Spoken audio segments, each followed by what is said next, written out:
Hi guys, இன்னையிலிருந்து நம்ம ஒரு புது ட்ராமாவை தான் நம்ம சேனலில் பார்க்க போகிறோம். கதை கொஞ்சம் டிஃப்ரெண்ட்டாகவும் கண்டிப்பாக உங்களுக்கு பிடிக்கிற மாதிரியும் தான் இருக்கும். ஸோ மறக்காமல் சப்ஸ்கிரைப் பண்ணிவிட்டு உங்களோட சப்போர்ட்டை கொடுங்க. ஓப்பனிங் சீனில் நம்ம ஹீரோயினை தான் காட்டுறாங்க. இவளோட பேர் ஹுவா. ஒருத்தரை இறந்து போய் எடுத்துகிட்டு போயிட்டுருக்காங்க. அவங்கள பார்த்து இவளும், தங்ஷி 3 நாளைக்கு முன்னாடி நமக்கு கல்யாணம் ஆகியிருக்க வேண்டியது. நீ அப்ராடில் வேலையை முடிச்சுட்டு என்னோட வந்து வெட்டிங் பிளான் பண்ணலான்னு தானே சொன்னேன். அதுக்காக ஆசாசியாக காத்துட்ருக்கும்போது நீ இறந்து போன நியூஸ் தான் எனக்கு சொன்னாங்க. சந்தோஷமான மணமகளாக இருக்க வேண்டியனா இப்போது நான் ஸ்ட்ராங் இல்லை தான் எனக்கு தெரியும், ஒத்துக்கிறேன்.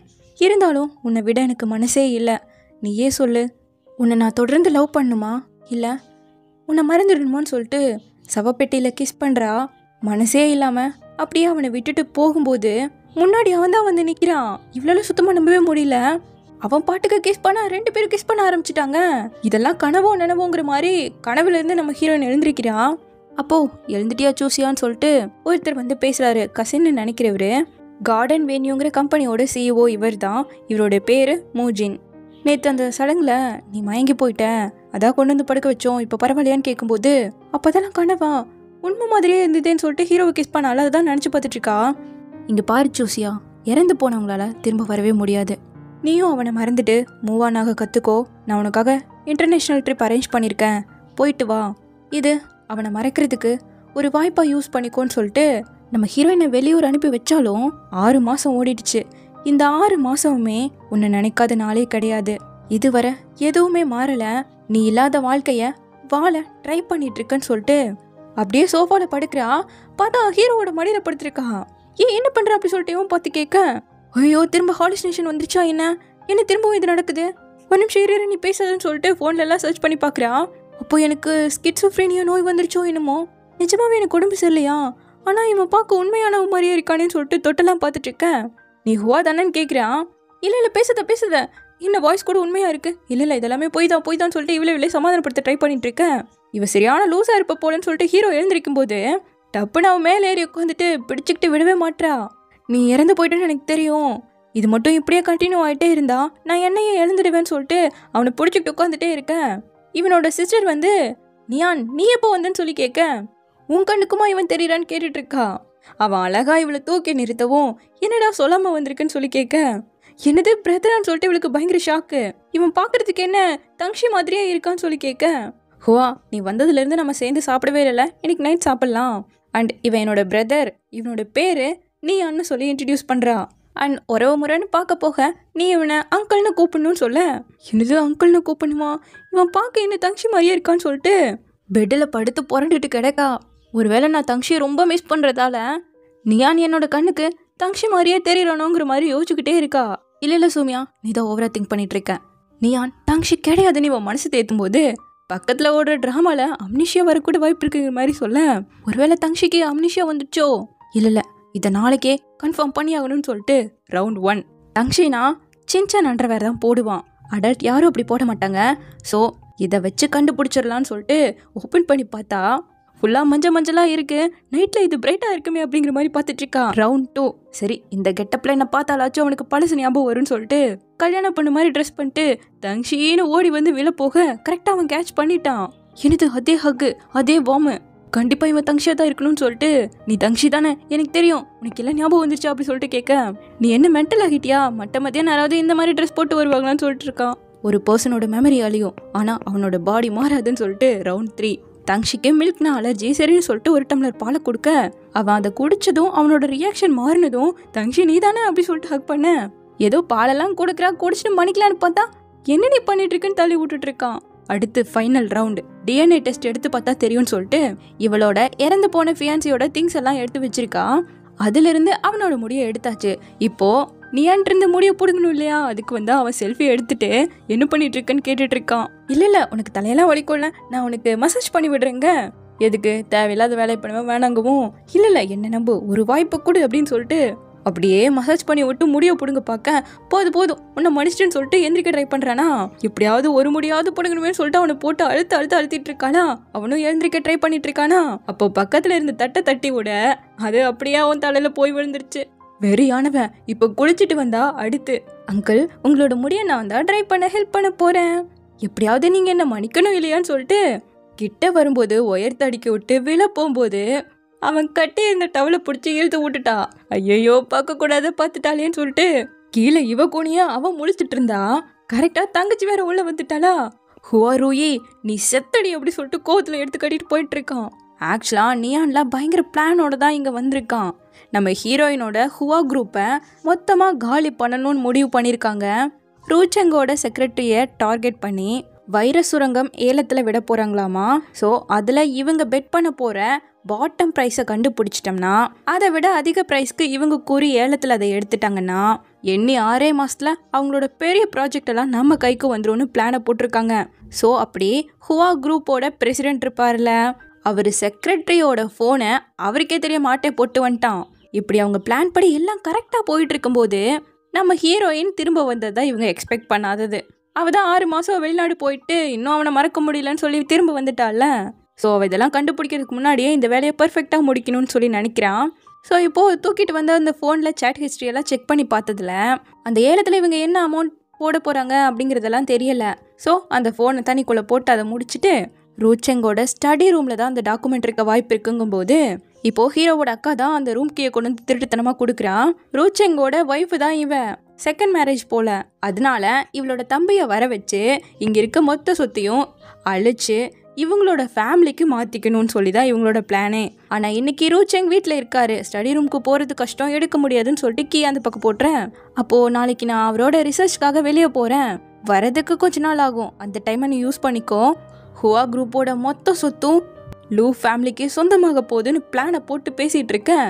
கரெக்டாக நம்ம ஹீரோயின் வந்து லைட்டை போடுவாளா. இதை கேட்டாலா என்னன்னு தெரியலையா, எனக்கு கொஞ்சம் பசிக்குது அதனால தான் ஏதாவது சாப்பிட்லான்னு வந்தேன்னு சொல்லிட்டு மில்கை எடுக்க வர அது பக்கத்தில் தான் ஸ்டடி ரூமோட கீ கிடக்கு, அது தெரிஞ்சிரும்ல எடுத்தா.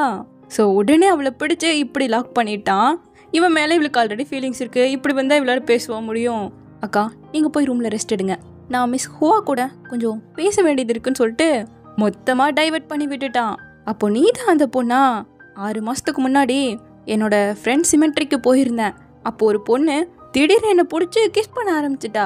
அந்த பொண்ணு நீ தானேன்னு கேட்கும்போது அப்போ இது என்னோட இல்யூஷன் இல்லை, உண்மையாக நடந்ததா? எப்படி நீ இப்படி என்னை கிஸ் பண்ணலாம் நிவத்திட்ட?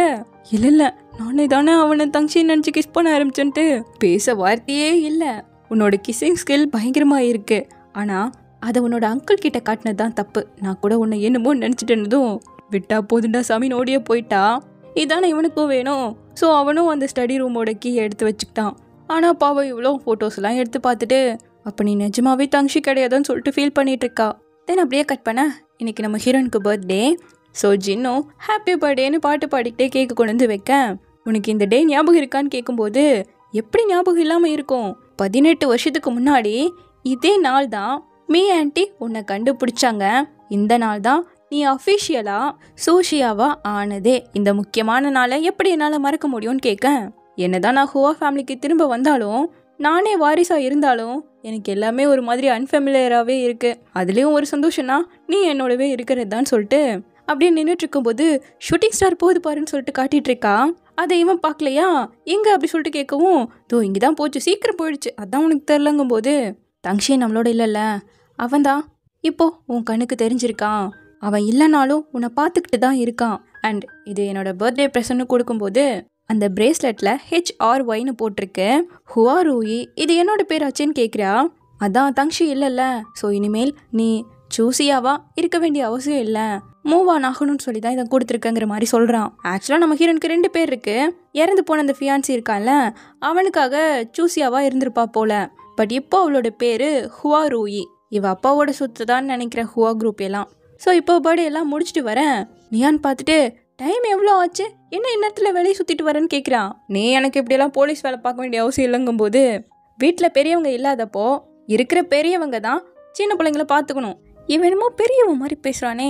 ஒன்றும் இல்லை அங்கிள், இன்னைக்கு என்னோட பர்த்டே, ஸோ என் ஃப்ரெண்டோட வெளியே போயிருந்தேன், இந்த எக்ஸ்ப்ளனேஷன் போதுமான்னு சொல்லிட்டு அவ போயிட இன்னைக்கு எப்படியாவது இந்த கான்ட்ராக்டை வாங்கி ஆகணும்னு சொல்லிட்டு இன்னைக்கு உன்னோட பர்த்டேன்னு சொன்னேன். அங்கிளா நான் எதுவும் ப்ரிப்பேர் பண்ணல இல்லையா, அதுக்கு பதிலாக யூஎஸ்லேருந்து கொண்டு வந்த வைன் இருக்கு, வா 2 பேரும் சேர்ந்து செலிப்ரேட் பண்ணலான்னு கூப்பிட கட் பண்ணா குடிச்சிட்டு தான் இருக்கா.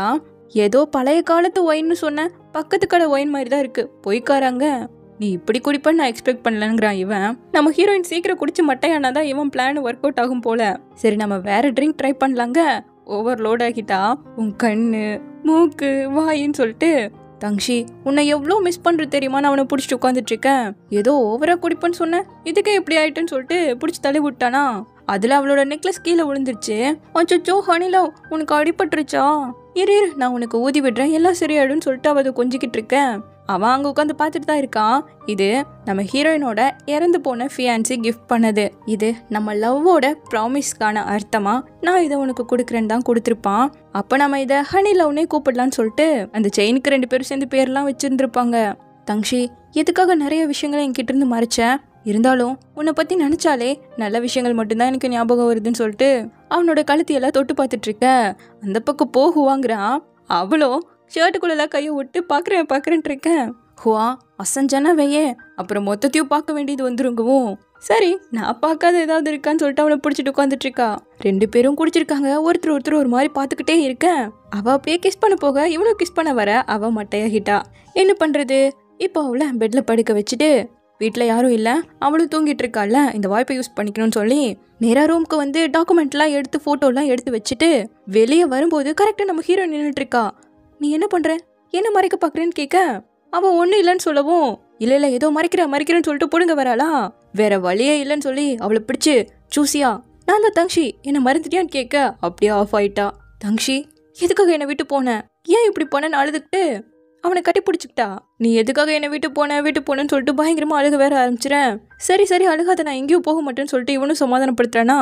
நீ என்னை விட்டு போகவே கூடாதுன்னு சொல்லிட்டு அவனை கிஸ் பண்ணவும் இவனும் எவ்வளவோ தள்ளி விட பார்க்குறான். அவளும் விடவே மாட்டேங்கிறாளா. அப்புறம் என்ன 2 பேரும் சேர்ந்து ரொமான்ஸ் பண்ண ஆரம்பிக்க அது பெட்டு வர போயிடுச்சு.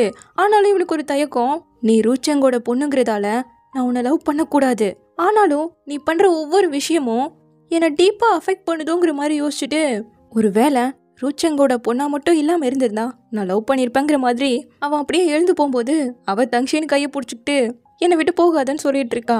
சரி நான் போக மாட்டேன்னு சொல்லிட்டு இவனும் போகல. அடுத்த நாள் விடியுது. 2 பேரும் இப்படி படுத்து தூங்கிட்டு இருக்காங்க. அவன் முழிச்சு பார்த்துட்டு தங்ஷின்னு நினப்புல கிஸ் பண்ணிட்டு சிரிச்சிட்டு இருக்காளா. அப்புறம் தான் தெரியுது உதச்சு தள்ளி விட்டுட்டு நியான் அங்கிளா இருந்துட்டு இந்த வேலையை பார்ப்பியோன்னு திட்டிட்டு இருக்கா. நான் தான் ஒண்ணுமே பண்ணல அப்படிங்கிற மாதிரி தான் இவனோட ரியாக்ஷன் இருக்கு. கற்பனா இப்போ உண்மை தெரிஞ்சு சாரி அங்கிள், நேற்று கொஞ்சம் ஓவரா குடிச்சிட்டதால தான் நீங்க தங்ஷிங்கிற நினைப்புல உங்களை பிடிச்சிட்டு விடாம இருந்துட்டேன், இனி அப்படி நடக்காது என்னை மன்னிச்சிடுங்கன்னு கேட்கவும் என்னோட தப்பனையை புரிஞ்சுக்கிட்டல. சரி புது ரூல்ஸை இப்போ செட் பண்ணுவோம், நான் இருக்கும்போது நீ எப்பவும் குடிக்கவே கூடாதுங்கிறான். கண்டிப்பா குடிக்கவே மாட்டேன்ட்டு நேற்று நைட் குடிச்சிட்டு அப்படி எதுவும் பண்ணிடலங்கும் போது அப்படிதான் நீ நிறைய பண்ண, என்ன பண்ணி வச்சிருக்கன்னு பாருன்னு சொல்லி காட்டவும் இதே மாதிரி தான் இறந்து போன ஃபியான்சி ஒரு டைம் காட்டியிருப்பான். ஆனா இங்க நீயானோ பண்ணதுக்கு பனிஷ்மெண்டா டிஷ்வாஷர் பண்ணுன்னு சொல்லிட்டு கொட்டிட்டு போயிடேன். நிஜமாவே இவன் தங்ஷி இல்லையாங்கிற மாதிரி யோசிச்சுட்டு இருக்கா. தென் அப்படியே கட் பண்ண நம்ம ஹீரோயின் DNA டெஸ்ட்டுக்கு அனுப்பி வச்சிருந்திருக்கா. இவளோட இறந்து போன ஃபியான்சியோட முடியையும் இப்போ இங்க இருக்க நியானோட முடியையும் அன்னைக்கு குளிச்சுட்டு வரும்போது டவல் அவுத்து விட்டால, அன்னைக்கே அவனோட முடி ஒன்று கிடச்சிருந்துருக்கு இவளுக்கு. ஸோ இப்போ அதனோட ரிசல்ட் வந்துருச்சு, உங்கள் மெயிலுக்கு சென்ட் பண்ணியிருக்கோம், செக் பண்ணிக்கோங்கன்னு சொல்லிட்டு கால் பண்ணி சொல்லவும் 6 மாதத்துக்கு முன்னாடி காட்டுறாங்க. தங்ஷி இன்னைக்கு தான் நம்மளோட கல்யாணம்னு சொல்லிட்டு அழகாக வெட்டிங் கவுன்லாம் போட்டு ஆசையாக உட்காந்துட்டு இருக்கும்போது போலீஸ் ஸ்டேஷன்லேருந்து கால் பண்ணி உங்களோட ஹஸ்பண்ட் ஷூட்டிங் இன்சிடெண்ட்டில் இன்வால்வ் ஆகியிருக்காரு, அவர் தான் இப்போதைக்கு எங்களோட மெயின் சஸ்பெக்ட், ஸோ நீங்கள் இன்வெஸ்டிகேஷனுக்கு வரணுங்கிற மாதிரி கூப்பிட்டுருந்துருக்காங்க. ஸோ இப்படியே இந்த எபிசோட் முடியுது. சீக்கிரமாகவே இதனோட நெக்ஸ்ட் பார்ட்டோட வந்து பார்க்குறேன். தேங்க்யூ.